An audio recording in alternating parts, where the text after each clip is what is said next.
And the winner is Geronimo! If you're part of the cast, stand up. I know there's some of you here, guys. That's me, accepting the award for Best Narrative Feature Film at the Utah International Film Festival. And this is the story of how I made that feature film as a 23-year-old in about 1 month with a ragtag team of friends for $3,805. If this is your first time here, my name is Spencer Fackrell. I'm a filmmaker and content marketer that's shot for dozens of different brands. And last year, I shot my first feature film. This is the story of how I did that. And good news, instead of distributing it, I'm actually going to release it here on YouTube for free. So if you want to watch it, stay tuned. With that out of the way, let's get into how I made this movie. It all started at the beginning of 2024. I was nearing the end of my undergraduate and had two goals for myself. I wanted to graduate and make a feature film. The thought of making my own movie was the fuel and motivation I needed to work hard in my classes. I'd study, then take an exam, and then lay in bed at night and think of what my feature film would be. Ideas rushed through my head, like that one scene from Ratatouille. As I listened to all sorts of music, I just let the music paint different scenes in my head. And that's when I had it. I had a dualistically simple and profound idea. One that would be engaging and attainable because I didn't have a ton of money. It all stemmed from a single idea: a young man and his action figure. The idea was simple enough, but if I could write something meaningful and entertaining, it would be worth watching. At this point, I had finished my last class and graduated. One goal down, one to go. Once I had the central idea down, I began researching basic story structure. I watched recorded lectures on story structure and the hero's journey and how conflict drives plot. I watched authors talk about writing characters and learned here on YouTube best practices for visual storytelling. My highest priority was to make sure this story would actually make sense. The last thing I wanted was for someone in the audience to watch it and say, why didn't they just use eagles to fly into Mordor? Let's just say I was going to put in the work now to avoid a paper-thin story and plot holes. Was this going to be the next mind-bending Christopher Nolan film? No. Was it going to be an original, simple, and true-to-form 3-act structure story? Yep, that's what I was going for. So I wrote up my first draft of the script and sent it to a few of my friends to read. Sure enough, there were plot holes and inconsistencies. So I wrote a second draft and talked it over with my wife. Each iteration had more feedback. There was a third, a fourth, a fifth draft, and each iteration became better as I implemented suggestions and ideas from others, ultimately making the call myself if I wanted to include those things or leave them out. Another part of the writing process was tempering my ideas with the realities of my limitations. I didn't have very much money. I didn't know VFX, so this had to stay a pretty chill movie, no explosions, and I had about a week and a half worth of time to film everything. If you think about the foundations to what a movie is, in its simplest form, it's really just a play. And I knew if this play of mine was going to be any good, I needed good people on stage, actors and actresses. So I made a casting call and put it out on some local Facebook filmmaking groups. In addition to this, and with my background in marketing, I made a very simple funnel that channeled these potential actors to my website that explained the vision, tone, and goal of this film. I had a film synopsis, character summaries, and screen grabs from other movies to help illustrate the tone I was trying to achieve. And just as a side note, one of my key actors actually told me how the website was one of the key reasons he decided to move forward with the audition.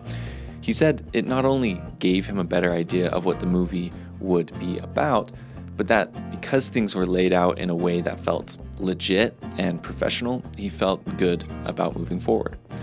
In less than a week, I had a long list of local people interested in my movie. I kept track of each person in this spreadsheet, with key info like their age and headshot and where they were from. The ones I felt good about, I sent them a character-specific scene in the script, asked if they would record themselves acting it out, and then send it back to me. If I liked it, I would send them a contract outlining expectations, pay, scheduling, and all of that important stuff. The other people that weren't quite a good fit, I thanked them, wished them the best, and that was it. This process took me a few weeks in total, but I had found my cast, and I was stoked. Everyone seemed so professional and talented. I knew this was going to be good, but we only had about a month and a half to get ready before we started filming. Although I had to do a lot of this on my own, I relied heavily on the help, support, and suggestions of others. I recruited 2 friends to be my producers on the film, Bryson and Ashlyn. Just like me, they had a passion for filmmaking and wanted to help, but they hadn't yet specialized in one specific skill set.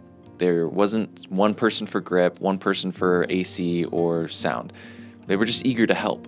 And so they helped with everything from making call sheets and coordinating with actors to being boom operators on set.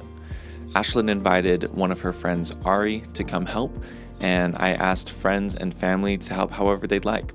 Eventually, I would have my dad play a supporting role, my brother and sister-in-law act, another sister-in-law help with sound and production, and my wife with basically everything in between. I seriously could not have done any of this without the help of my team. And this is an important lesson in filmmaking. Everything is about people.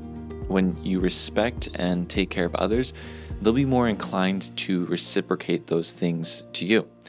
That means being personable, easygoing on set, and respecting people's time by being prepared and displaying initiative. All of those things help. And I mentioned this later on, but I couldn't have done this without the help of God. I actually made him a promise that I would recognize him in all of this if he helped the film to succeed.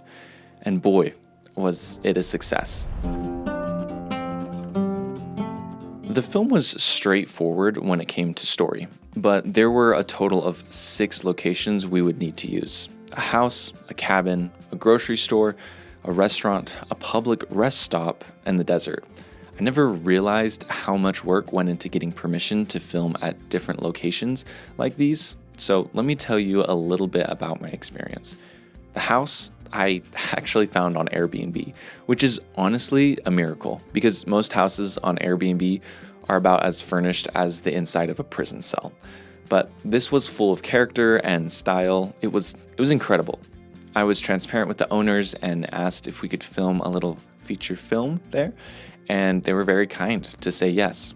This was the most expensive location, costing $773.32 for 4 days of filming. The cabin was a similar story, not quite as much character, but we got permission to film there, and that cost us $287.43 for 2 days, but we ended up only using it for 1 day. For the grocery store, I talked with the owner several times, outlining clear expectations about what we would be doing, what we'd be filming, and how long we thought it would take. After some persistence and follow-up, he said we could come in on a Wednesday morning at 5 a.m. and film for 2 hours. It was a similar story with the restaurant. Come in before opening and be out as soon as possible, before customers showed up. Both the grocery store and restaurant were kind enough not to charge anything, which is actually a big deal because normally you'd have to pay the rate of what that business would make if they were open. So that was really kind of them. The public rest stop was true run and gun indie filmmaking. We literally just showed up and filmed when no one was walking through the scene. If someone showed up, we'd just pause filming until they left. And then the desert was an hour away in the middle of nowhere, and that one was free. Before we could start filming, I first had to optimize our schedule to fit all of our scenes into 8 days of filming. Of course, this meant shooting out of chronological order and according to our actors' availability and when we had our locations. One thing that helped with this was to cut out each scene on a piece of paper with its key information and then to solve the puzzle, so to speak. And this helped achieve maximum efficiency. Another miracle was that the schedule just sort of fell in place. There were no puzzle pieces left out. I remember waking up the morning of the first day of filming, and I felt so nervous. It was that type of nervousness where you're quiet and focused on the outside, but on the inside, you're questioning whether or not any of this will work out. Our first day was at the Chinese restaurant, and the owner was actually a little late to opening the doors. But man, the moment he showed up, we moved. We set up lights and sound and started blocking out the scene. We were up against the clock. The restaurant was going to open soon. And if we didn't get the scene right, the whole production was honestly going to be a disaster. But somehow, it was flawless. Our main actor, Anthony, who played Lewis, he knew his lines perfectly and was so easy to work with. The crew was eager to help, but not pestering the young, frazzled director for direction. I was able to plow through our scenes with collaborative suggestions and help from everyone. It was tight, but we got what we needed. And it didn't look or sound awful either. In my book, it was a success. And I would come to find out that that would be the case for pretty much every day following. Certainly myself and the crew did as much planning as possible to make sure we didn't run into any issues. We planned for meals, breaks, when actors should show up on set, what scenes to shoot, and so much more. Every day felt like this insurmountable wave of content that needed to be captured. And because we had planned so much, every night we would wrap and I would feel confident that what we got was good. We didn't have extra days with actors. We didn't have a backup plan if a location fell through. We just went for it. With the help of my team, I thought of what we would need for every scene on every day, planned it out, then gave it a full send, and after 8 full days of filmmaking, we wrapped as the sun set in the desert.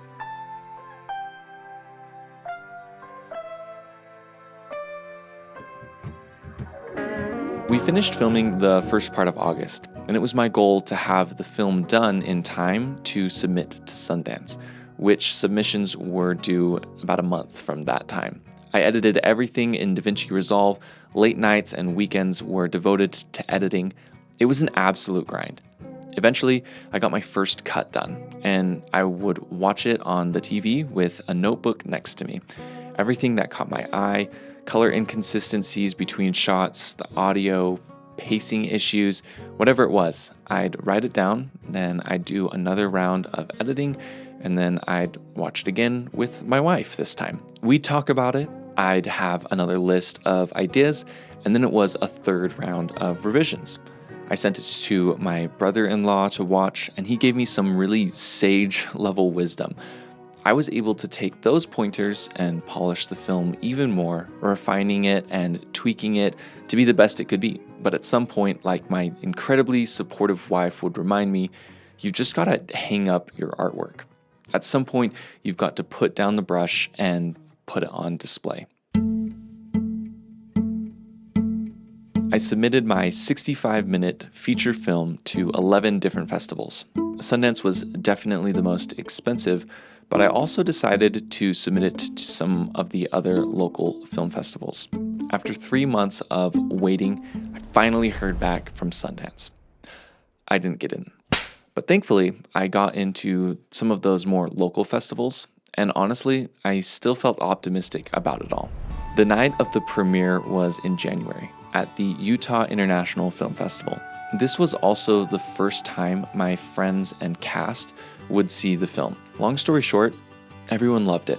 And that was a really satisfying moment for me, showing an end product film to people that had no idea of everything that happened between pre-production and post. I felt really proud of what I had made and content knowing I had accomplished that second goal of mine. But my content feeling was about to be blown out of the water. My wife and I went to the award ceremony completely clueless of how a film festival actually works. It was a novel experience for both of us. Some of my cast was there, which was awesome. And as they started to give out the awards for all of the categories, my heart began to race. I didn't know how nominations worked, or if I needed to have filled out some form to be eligible for an award. It was a roller coaster between dashed hopes and a glimmer of hope on the horizon. And it was at this point that that glimmer of hope erupted into a bonfire. Let me take you into this moment. Geronimo was a nomination for Best Narrative Feature Film, and there were 8 total films that were nominated for this award. Let's go ahead and go over the nominees for narrative feature. April is missing. Geronimo. That's very good.